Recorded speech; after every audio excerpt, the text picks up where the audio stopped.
Olá pessoal, sejam todos muito bem-vindos ao nosso canal no YouTube e a mais um Psique em Xeque.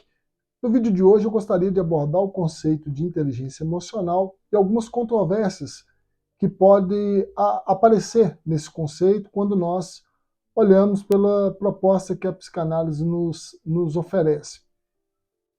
O termo inteligência emocional surge ali na década de 90 com um autor chamado Peter Sullivan, onde ele vai elencar, alguns critérios para destacar o que ele denomina como inteligência emocional. Isso porque o critério muitas vezes unívoco e ascético que se tinha de inteligência era aquele muitas vezes vinculado à questão do QI, ou seja, do quociente intelectual, quociente inteligente.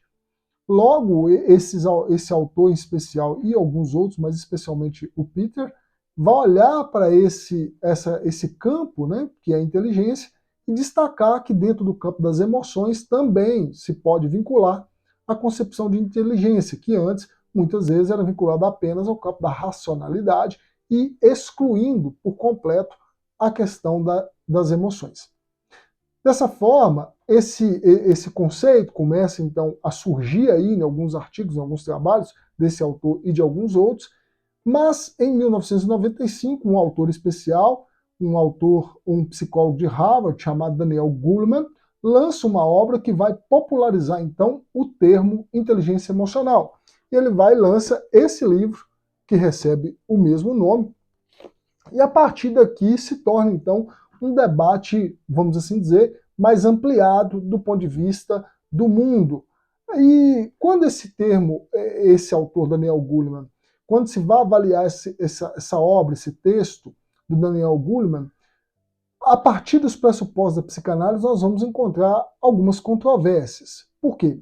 Esse autor vai elencar 5 pontos que são aqueles que definem os pilares da inteligência emocional. Ou seja, uma vez que a pessoa consiga transitar dentro desses 5 pressupostos que ele elenca, esses 5 pilares é aqueles que vão ditar o que se entende, então, por inteligência emocional, que seria aquela capacidade de reconhecer as emoções em si mesmo, as implicações dessas emoções sobre os seus próprios pensamentos, conseguir identificar essas emoções também no outro, fazer essa gestão e regulação dessas emoções no outro, a capacidade de motivar-se a si mesmo e também de estabelecer alguns critérios de habilidades sociais. Nesse sentido, ele vai colocar então que existem 5 pilares que sustentam isso que ele está chamando de inteligência emocional, que na interpretação do Daniel Goleman pode ser muito mais decisivo para como uma pessoa vai aqui na interpretação dele, ser bem sucedido no âmbito não só pessoal, mas sobretudo no âmbito profissional, no âmbito das suas atividades laborais. Ele vai dizer que a pessoa precisa então sustentar ou conseguir lidar com esses 5 critérios. O primeiro dos critérios elencado por Daniel Goleman é a autoconsciência.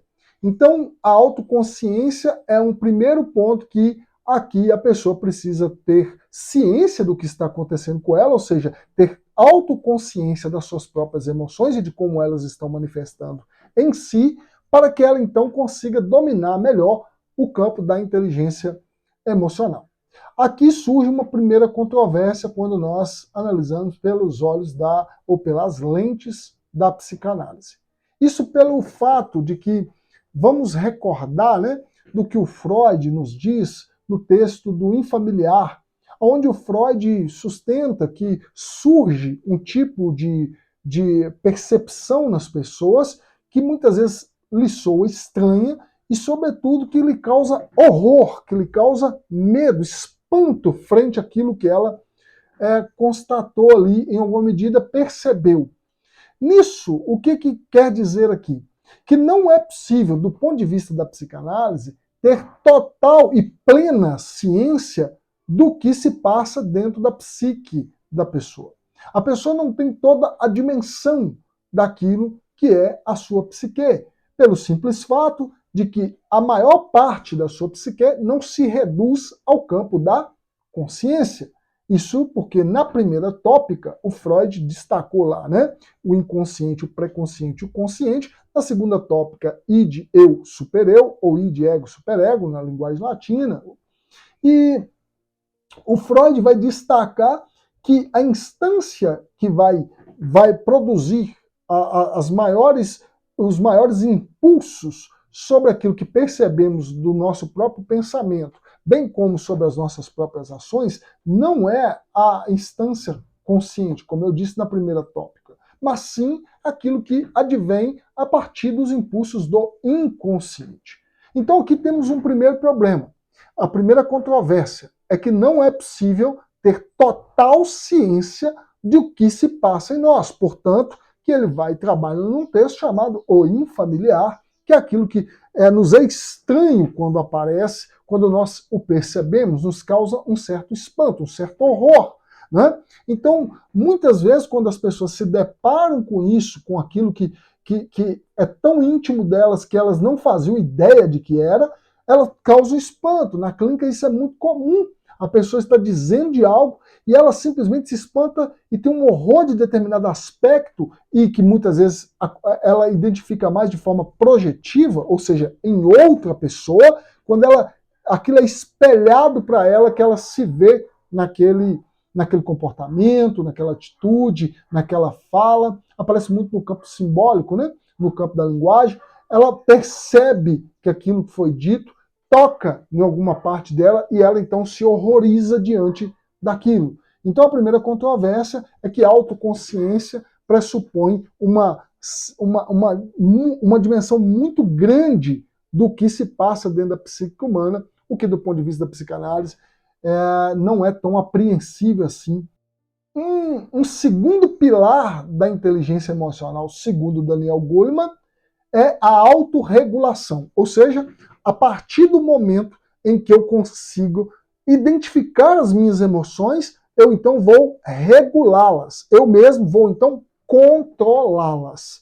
Aqui aparece uma outra controvérsia, que é uma espécie de um certo imperativo de que o eu é capaz de fazer toda a gestão completa da mente humana. Aqui entra aquela famosa questão do que o Freud nos propõe, que o eu não é senhor da sua própria casa. O Freud diz que o eu tem 3 senhores.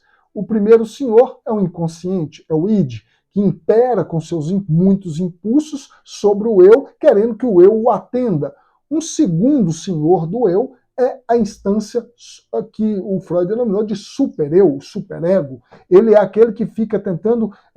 fica insatisfeito com todas as ações que o eu tende a decidir. Né? Se a pessoa faz, o supereu o condena. Se ela não faz, condena porque não fez.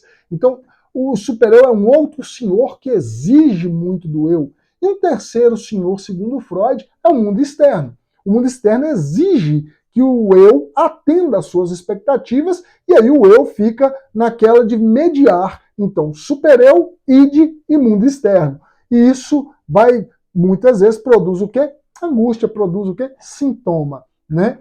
Então, aqui nós temos um outro problema, que a ideia de autorregulação pressupõe que eu tenha condição completa do eu fazer a gestão de todas as emoções que surgem nas minhas relações. O que, do ponto de vista da psicanálise, é simplesmente um engodo e não é viável. Né? O eu sempre falhará na gestão desta autorregulação das emoções. Um terceiro pilar, segundo Daniel Goleman, da inteligência emocional é a automotivação, ou seja, é a capacidade que a pessoa tem de, uma vez identificar as suas próprias emoções, bem como as emoções do outro, fazer a sua automotivação, automotivar-se frente a situações muito adversas, especialmente no campo do trabalho, no campo laboral. Aqui, esse ponto toca na minha avaliação muito especificamente atendendo ao discurso capitalista. Aliás, na minha avaliação, essa teoria como um todo é problemática, uma vez que ela tende a querer atender às expectativas de adequação do sujeito a esse mundo capitalista, ao discurso capitalista, melhor dizendo.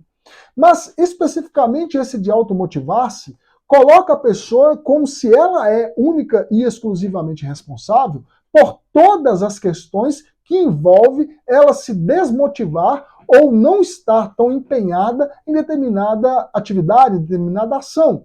Porque aqui vai praticamente excluir as condições que lhes são oferecidas para que ele se mantenha ou ela se mantenha motivada frente às situações que estão acontecendo. Ou seja, um ambiente de trabalho extremamente tóxico, onde tem pessoas abusivas, onde tem pessoas que sugam aquele funcionário, aquela funcionária, vai ser praticamente descartado dentro dessa perspectiva, uma vez que a pessoa precisa se manter motivada.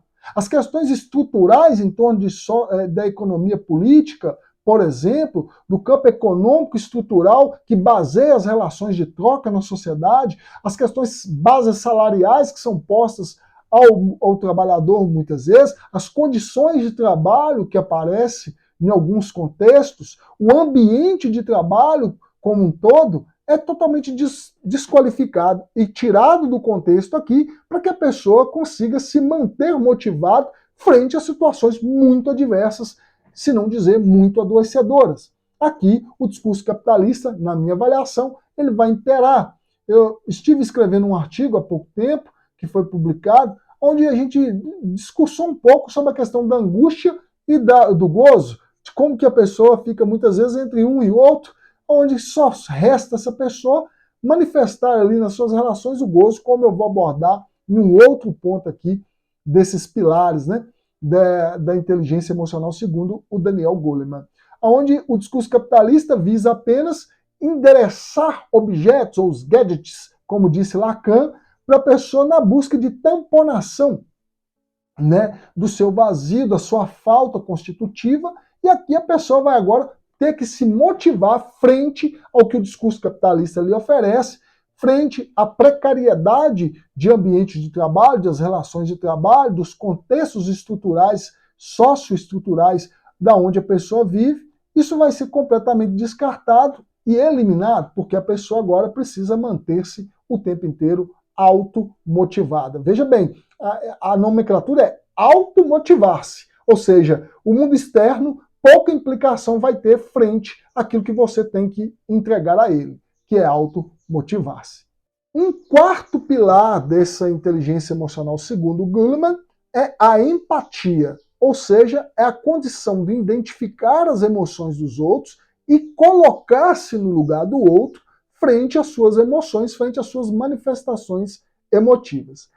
Aqui me parece que entra em vigor, que aparece aqui nesse contexto, né, de empatia, uma tentativa de eliminação do mal-estar que está implícito nas relações humanas no laço social. Freud sustentou no mal-estar da civilização que existem 3 fontes de sofrimento humano. O primeiro deles é aqueles vinculados às forças da natureza, ou seja, o ser humano não é capaz de parar e frear aquilo que a natureza lhe impõe, como os terremotos, os maremotos, os vulcões com a sua força destruidora, as grandes tempestades, e todas as ordens da natureza contra o ser humano, ele não consegue fazer com que isso não aconteça, e isso lhe produz, então, uma fonte de sofrimento por não conseguir dar conta disso.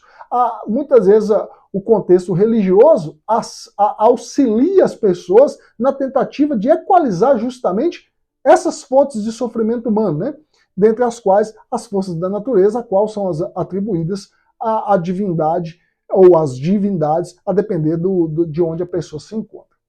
Mas uma segunda fonte de sofrimento humano, segundo Freud, é a precariedade do corpo humano, ou seja, o fim inequívoco do corpo humano, que é a morte e as doenças e tudo aquilo que lhe aflige no seu corpo. Então, uma segunda fonte de sofrimento humano é o corpo humano, com a sua tendência a ir caminhando rumo à precariedade, rumo à morte.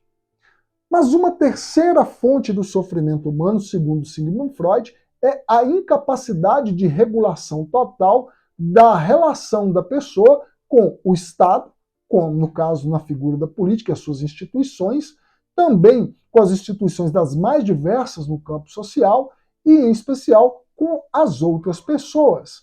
Então, uma terceira fonte de mal-estar é, em última instância, as relações interpessoais.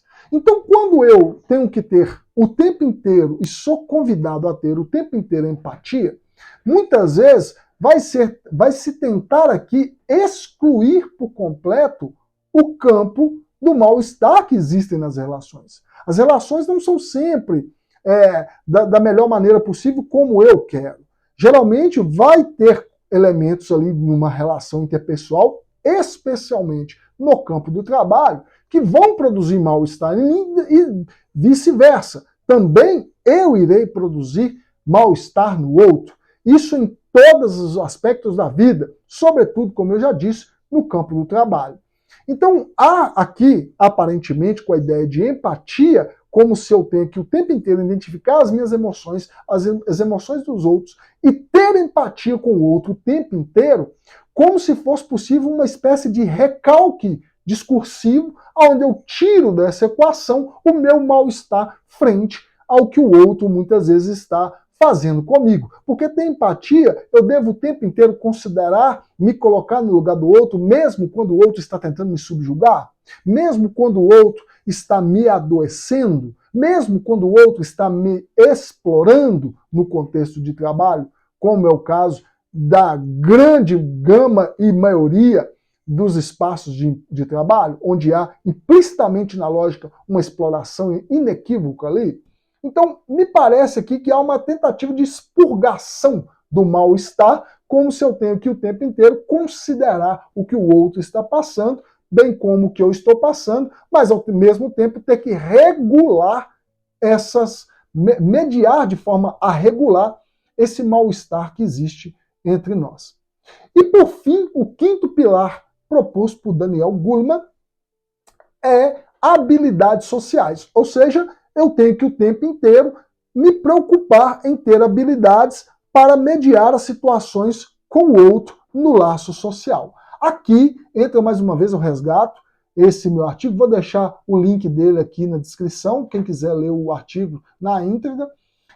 Aqui me parece muito que há uma tentativa de que eu tenha que o tempo inteiro atender e me relacionar com o outro numa forma de subtração de gozo, onde eu extraio do outro, o tempo inteiro eu tenho que ter habilidade social para que eu extraia alguma coisa do outro no laço social. É justamente disso que se trata, e aqui mais uma vez vinculando ao discurso capitalista, onde as relações são postas como se eu tenho que extrair alguma coisa do outro, como que se eu tenho que tirar alguma coisa do outro. Parece que há uma precificação na forma de relação com o outro, onde eu tenho que ter habilidades para que eu tenha algum tipo de lucro ao me relacionar com o outro. Aqui que eu estava dizendo de que tem aqui uma busca aparente, né, de subtrair gozo do outro, a qual eu vou o tempo inteiro me relacionar com ele, ter que ter habilidade social para me relacionar com ele, para que isso eu extraia algo desta relação. É o que lá em linguagem estadunidense se chama de network. É o tempo inteiro tendo que equacionar as minhas relações para que eu extraia alguma coisa dessa relação e por isso demande que eu tenha habilidade social.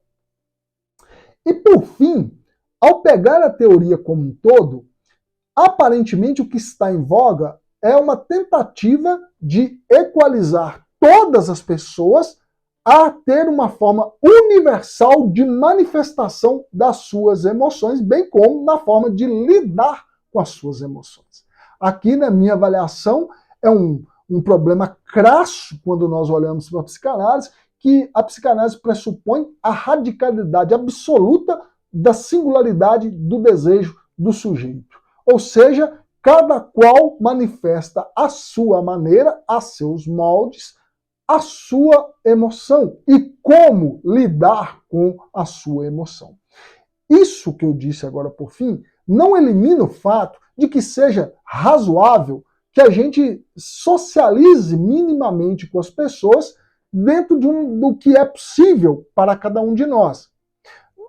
O Freud dizia que a nossa civilidade depende de uma hipocrisia compartilhada entre a sociedade, porque só é possível ter civilização tendo um certo teor de hipocrisia nas nossas relações, porque seria impossível que eu manifeste tudo que eu quero manifestar nas minhas relações, porque se tornaria insustentável me relacionar com o outro se eu dissesse sobre ele tudo que eu quero dizer. Sabe aquela pessoa que o tempo inteiro é sincerona? Essa pessoa que muitas vezes é tida como muito desagradável, é justamente disso que se trata muitas vezes. A pessoa não pode ser completamente sincera em todos os seus instantes, em todas as suas relações e em todos os momentos das suas relações, porque isso vai prejudicá-la e muito dentro das suas muitas relações, quer seja numa relação afetiva amorosa, quer seja numa relação de amizade, quer seja numa relação de trabalho, quer seja numa relação com o Estado e as instituições estatais.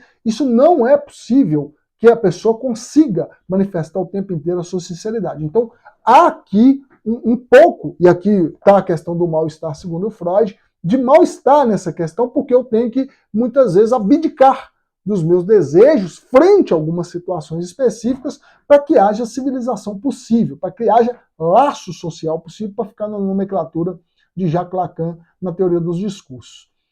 Mas isso não pode significar a exclusão toda e completa do sujeito, da sua singularidade, daquilo que te diferencia de toda e qualquer outra pessoa. Não é possível tirar dessa equação a história pregressa de uma pessoa a qual a fez, a partir das suas constituições do sujeito, do inconsciente, manifestar-se de determinada maneira frente a uma emoção e não de outra maneira.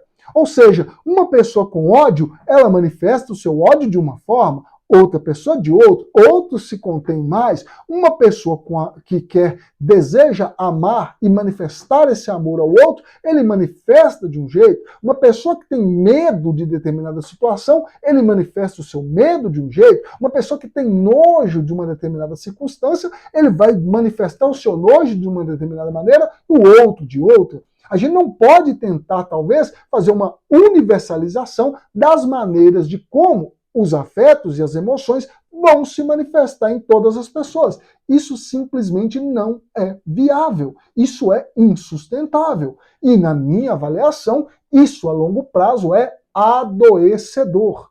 Então, nós temos que tomar muito cuidado com as nomenclaturas que nos chegam, com os conceitos que nos chegam e tentar, de forma absoluta, aplicar esses conceitos em tudo quanto formos fazer, sem colocá-los sob um crivo de crítica e avaliação. E eu espero que esse vídeo possa ter, talvez, te ajudado a pensar um pouco a inteligência emocional. Eu não estou aqui para dizer que ela é totalmente descartável, que não é possível aplicar isso em algum momento, mas o que eu estou querendo dizer é que há certas controvérsias pela aplicabilidade unívoca desse conceito para todo e qualquer momento, em toda e qualquer situação. Eu queria saber de você, que você deixe seu comentário aí. Estou pensando em fazer um curso sobre inteligência emocional, as inconciliações entre dois pensamentos, e fazer um curso a qual posso abordar essa questão da inteligência emocional, pensando a partir da psicanálise e de como pensar a psicanálise fora do contexto clínico, que é a via régia da psicanálise, que é, por excelência e por essência, um método de tratamento clínico, conforme nos diz o Freud. O que você tem a dizer? O que você pode dizer? Você participaria desse curso? Tenho escrito esse curso, tenho pensado sobre esse assunto e gostaria que você deixasse aí a sua opinião. Esse foi o nosso vídeo de hoje no nosso canal no YouTube, no nosso Psique em Xeque de hoje. Gostaria de agradecer você que ficou até aqui, que você deixe seu like, se inscreva, compartilhe esse vídeo, esteja aí que sempre nós vamos estar postando vídeos que toquem em pontos do nosso cotidiano, especialmente da contemporaneidade a partir das lentes da psicanálise. Um abraço, muito obrigado e até mais.